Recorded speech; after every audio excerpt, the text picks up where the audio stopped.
Today I'm going to discuss about 50 power words, and I'm not just going to give you spellings, but I will also give you the pronunciation and the example sentence wherever possible. So if you have a pen and paper ready, that will be good. You can note down some points that I discuss, and then you can revise them later. The first word is abstain. Some people advise you to abstain from smoking, to be away from. Some people might say abstain from alcohol. It's not good for your health. The second word is adulterate. You add something to some food item, you make it bad. So adulterate is to mix something that deteriorates the quality of that item. Adulteration is a crime. The third word is advocate. You advocate, that means you publicly support some theory, some belief. The fourth word is apathy. Sometimes people don't pay attention to something, they don't have any interest in that. For example, in many countries you might have seen that when there is election time, people don't go for voting. So voter apathy is one of the problems. The fourth word is audacious. If something is audacious, it shows a lot of confidence, courage. Suppose you make a remark which needs a lot of courage, then I would say, what an audacious remark. The sixth word is bolster.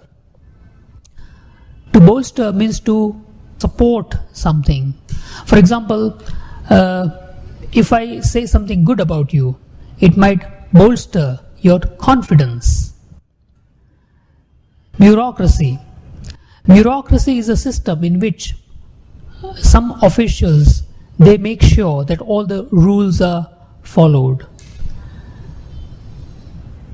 Bureaucracy can also be sometimes a problem for some countries, because there are lots of rules, and even the whole group of officials, that can also be called bureaucracy. Cacophony. Cacophony is a mixture or combination of various kinds of sounds, and you don't like that combination. For example, if there are lots of cars and there is a traffic problem, then they will honk horns, and that noise is cacophony. It is a cacophony of car horns. The next word is capricious. Capricious is something which keeps changing. For example, a child, he might have one idea at one point, and at another moment he changes his idea, his mind. So a capricious child. The next is, 10th word is corroborate. Suppose you have some theory, and then to support your theory you find some material, some evidence, or you might perform an experiment, and the result of that experiment will corroborate your theory, your belief. The 11th word is delude. Basically it is deceiving. Delude means to deceive. Some people delude themselves by thinking that they will get success without working hard. So they are actually deluding themselves. Deride. Sometimes you make fun of others, you laugh at them, you mock them, and you belittle them in a way. So you are deriding them. A good teacher will never deride his students. Dissonance. Dissonance is like unpleasant combination of sounds. Sometimes it is also used for disagreement, suppose there is a meeting and all the members present there at the meeting, they don't agree with each other. So that disagreement can also be dissonance. Enervate. If something enervates you, that means it weakens you. It drags energy out of you. It weakens you. For instance, if you are out in the hot sun, that may be an enervating experience. The next is, the 15th word is engender. Engender means to produce, to cause something to happen. For example, if you listen to a very powerful speech, it might engender confidence in you. The next word, 16th, is enigma. It is a puzzle. Sometimes some people's lives, they can also be like a mystery, an enigma. And from that we have enigmatic, an adjective form. 17th word is ephemeral. If something is ephemeral, it lasts for a short period of time. For example, if there is a sports person and he or she has won a medal, then people remember that for a short period of time. So for that person, his fame or her fame is ephemeral. It lasts only for a short period of time. 18th is erudite. Erudite is scholarly, learned. Some people's speech can be erudite. They write articles and that may be erudite, scholarly. The 19th word is eulogize. Sometimes you eulogize somebody, you praise that person. That person has done something remarkably good. So you are very happy with that and you praise that person. So you eulogize that person. 20. Fervent. Fervid or fervent, they both are the same. For example, if you believe in something very strongly, then you can say, I am a fervent supporter of this particular thing. 21. Gullible. Some people are too gullible. That means they can be very easily deceived. They are ready to believe whatever you tell them. 22. Homogeneous. When some group is homogeneous, that means all the members are similar. For example, a homogeneous society where everyone is similar to the other person.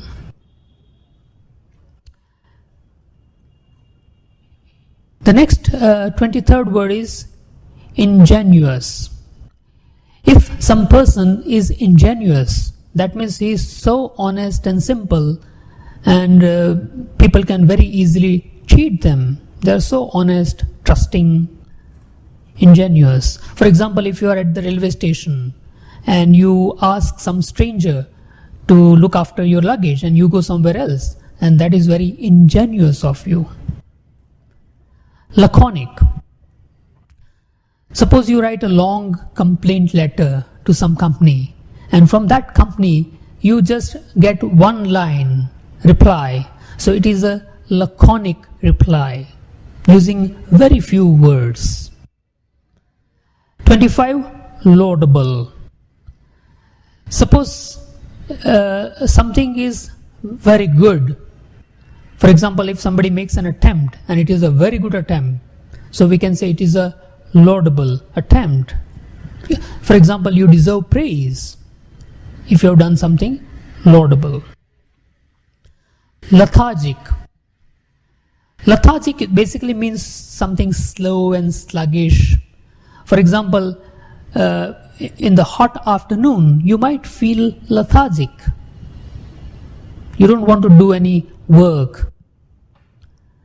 27. Loquacious.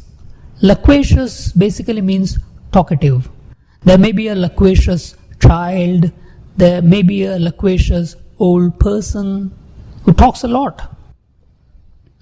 28. Lucid. Lucid is something very clear and simple, easy to understand. If your speech is lucid, people will appreciate that. 29. Malleable. Something which can be changed or given shape very easily. Malleable. Sometimes even people, some children for example, they are highly malleable. You can mold them, you can train them easily. Steel for example is malleable, so you can give shape very easily. 30. Misanthrope.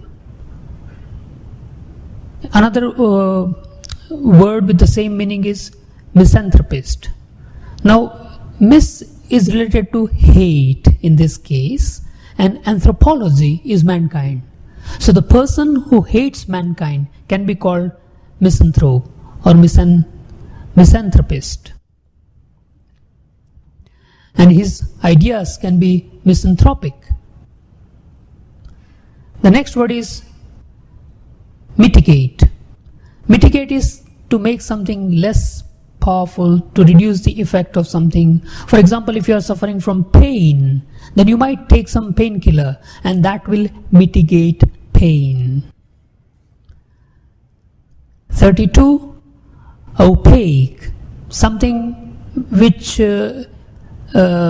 like wood, material like wood. You cannot see through it. So that material is opaque. The next word is ostentatious.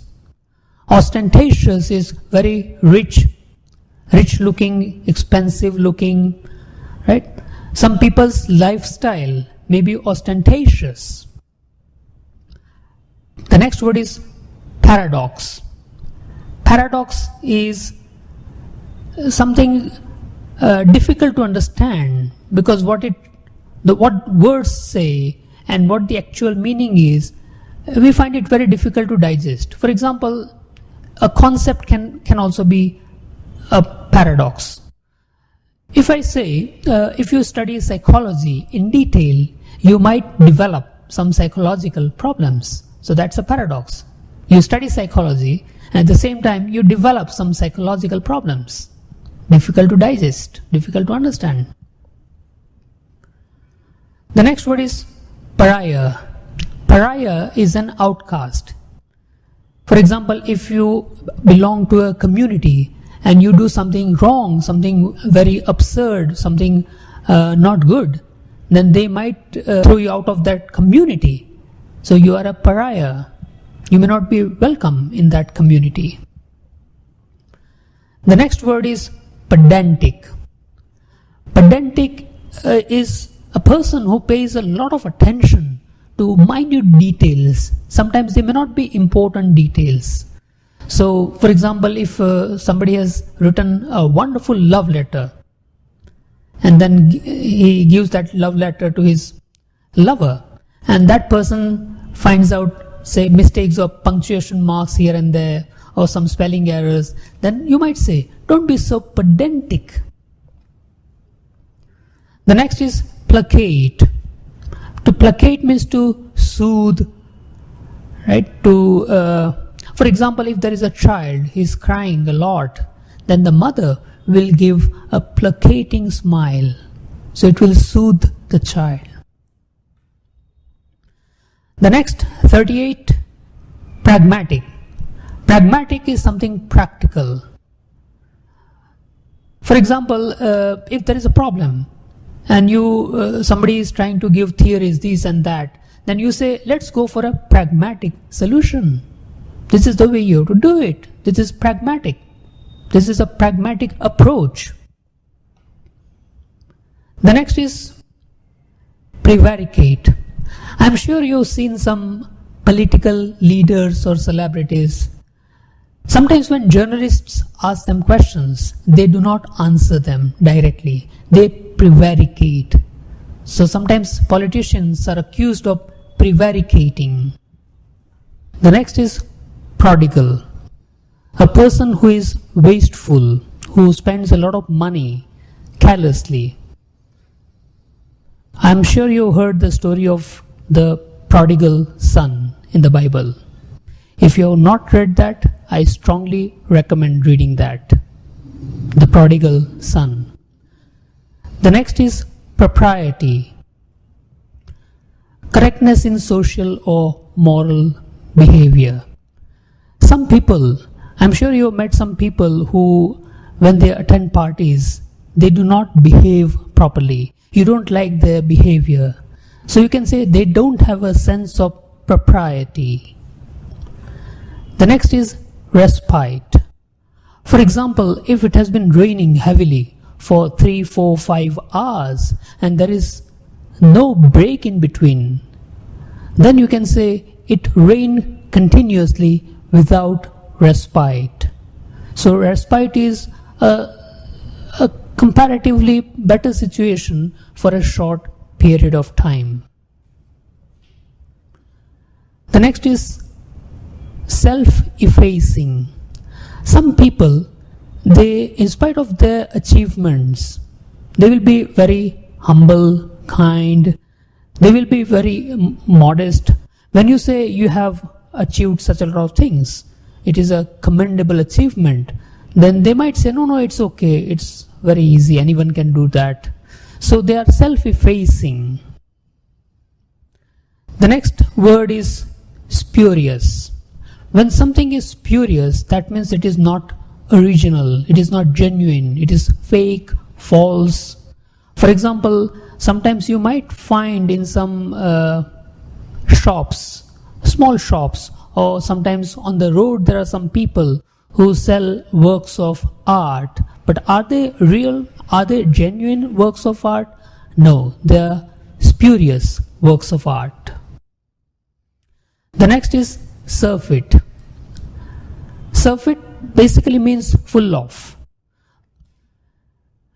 For example, in our field, I can say we have a surfeit of mediocre teachers. That means we have a lot of mediocre teachers. Trite. The next word is trite. Trite is something overused. For example, if there is an expression, it is used again and again and again, then it loses its charm. For example, if somebody says, a friend in need is a friend indeed. Now everyone knows that. There is nothing special about it. So it is a trite expression. The next is vacillate. Sometimes you are not able to make a decision this way or that. So you are in that indecisive mode. That means you vacillate between two alternatives.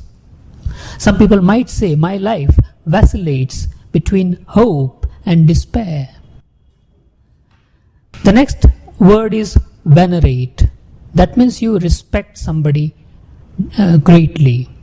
For example, if there is a scientist who has done commendable work, then you might say he is one of the most venerated scientists in the country. The next word is volatile. If you are interested in stock market, you might be familiar with this word. There is a lot of up and down in the stock market indices. So for that we can use the word volatility. So the stock market is volatile. There is a lot of rise and fall, and it's not stable basically. The next word is zeal, enthusiasm, right? For example, since it is the last word, 50th word, let me talk about vocabulary. If you want to improve your vocabulary, then you need to work on that with missionary zeal. So we have finished the first set of 50 words. I'm sure we are going to have many more words in the future videos. But if you like this video, please subscribe to my channel, that is Fluentlingua, and please share this video with your friends and colleagues and relatives, and also visit our website fluentlingua.com to get information about our courses and workshops. Thank you very much. I am Dharmendra Sheth from Surat. Thank you.